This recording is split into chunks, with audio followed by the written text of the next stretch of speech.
여러분, 안녕하세요. 오늘 우리가 살펴볼 이 자료 진짜 흥미롭습니다. 아마 우리가 스스무에 대해 당연하게 여겼던 가장 근본적인 전제를 완전히 뒤흔들어 놓을 텐데요. 오늘 다룰 텍스트는 바로 이동규 작가의 심오한 통찰을 담고 있습니다. 우리는 매일 아침 거울을 보면서 생각하는 나라는 존재가 당연히 내 머릿속에서, 그러니까 뇌에서 만들어진다고 굳게 믿어왔잖아요. 그런데 만약 그게 전혀 사실이 아니라면 어떨까요? 지금부터 뇌와 의식, 그리고 이 거대한 우주에 대한 완전히 새로운 관점을 하나씩 파헤쳐 보겠습니다. 자, 준비되셨죠? 보통 우리는 살아가면서 습관적으로 이런 질문을 던집니다. 나는 누구인가? 나는 왜 존재하는가? 이런 것들이죠. 그런데 이 텍스트는 아예 우리에게 관점을 완전히 바꿔볼 것을 제안합니다. 누구인지 묻는 대신 나는 어디서 왔는가? 좀 더 정확히 말하자면 나의 의식은 실제로 어디에서부터 송출되기 시작했는가라고 질문해보자는 겁니다. 이건 단순한 단어 장난이 아니에요. 우리 존재의 뿌리를 찾는 방향 자체를 완전히 뒤집어버리는 엄청난 패러다임의 전환인 거죠. 자, 그럼 첫 번째 파트입니다. 뇌가 과연 의식을 만들어내는가? 여기서 우리가 주목해야 할 가장 핵심적인 포인트는 바로 이 극명한 대비입니다. 우리가 학교에서 줄곧 배워온 기존 과학의 입장을 먼저 볼까요? 전통 과학은 우리의 정체성, 그러니까 자아라는 것이 뇌 속에서 아주 복잡하게 얽힌 전기 신호와 화학작용이 만들어낸 일종의 부산물이라고 설명합니다. 쉽게 말해 뇌라는 복잡한 기계장치가 만들어낸 결과물이라는 뜻이죠. 하지만 오늘 우리가 다루는 원문은 완전히 새로운 가설을 던집니다.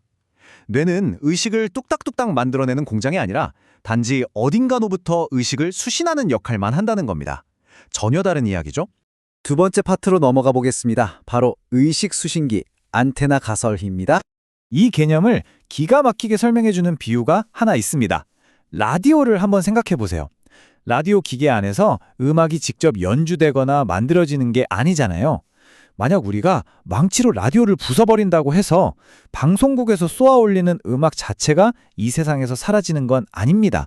그저 내 라디오에서 수신이 끊길 뿐이죠. 저자는 우리의 뇌도 이와 정확히 똑같다고 말합니다.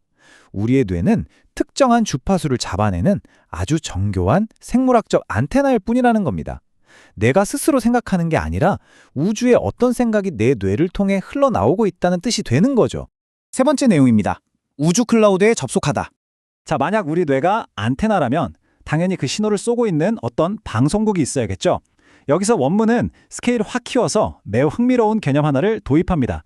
바로 우주 클라우드입니다. 우리가 사는 이 우주가 단순히 텅 빈 진공 상태가 아니라 의식이라는 정보 구조의 원형을 통째로 보관하고 있는 거대한 저장 장치이자 시스템이라는 겁니다.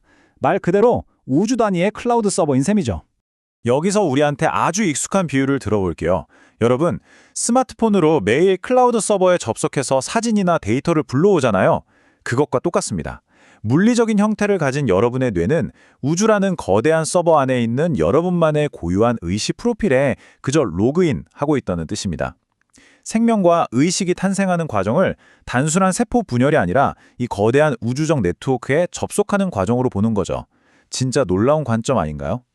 이 논리가 얼마나 소름 돋게 확장되는지 임사체험, 그러니까 죽음의 문턱까지 갔다가 돌아온 사람들의 사례를 보면 알 수 있습니다. 물리적인 뇌 활동이 완전히 멈추고 시냅스가 멈췄는데도 불구하고 많은 환자들이 그 시간 동안의 경험을 너무나 생생하게 증언하잖아요. 이게 대체 뭘 의미할까요?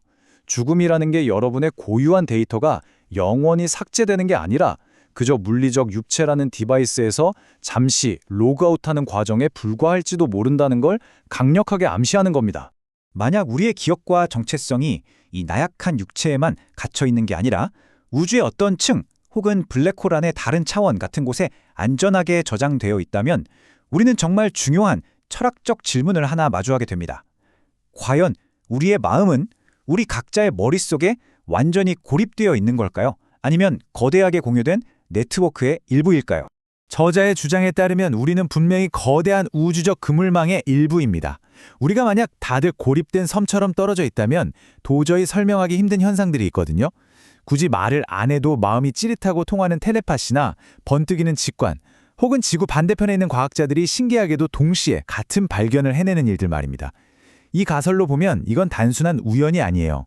우리가 우주에 공유된 의식 네트워크망을 무의식적으로 피행하고 건드리면서 서로 깊게 접촉되는 경이로운 순간들이라는 겁니다. 자, 이제 마지막 4장입니다. 우주의 자각, 스스로를 인식하는 창구. 오늘의 분석의 하이라이트이자 도달한 거시적 결론은 실로 엄청납니다. 우리는 그저 세상과 단절된 채 외롭게 데이터만 처리하는 고깃덩어리 컴퓨터가 아닙니다. 만약 의식이 우주에서 송출되는 거라면 결국 인간이라는 존재는 우주가 자기 자신을 인식하고 자각하기 위해서 만들어낸 창구 그 자체라는 뜻이 됩니다. 저 광활하고 무한한 우주가 스스로를 느끼고 경험하고 관찰하기 위해서 나라는 아주 작고 구체적인 한 점의 자아로 움축되어서 나타난 모습, 그게 바로 인간이라는 거죠. 이 내용을 다 듣고 나서 일상으로 돌아가 거울을 한번 봐보세요. 그리고 다시 한번 스스로에게 물어보시길 바랍니다. 거울 속의 나를 보며 나는 누구인가? 라고 속삭일 때 그게 과연 그저 평범한 인간 한 명이 던지는 작은 독백일까요? 아니면 13,8억 년의 역사를 켜켜이 쌓은 우주가 마침내 당신의 눈을 통해서 스스로를 바라보며 나는 누구인가? 라고 자기 자신에게 묻고 있는 찰나일까요? 그 판단은 여러분의 몫에 맡기겠습니다. 지금까지 이 매혹적이고 경이로운 통찰을 함께 짚어보았습니다. 함께해 주셔서 감사합니다.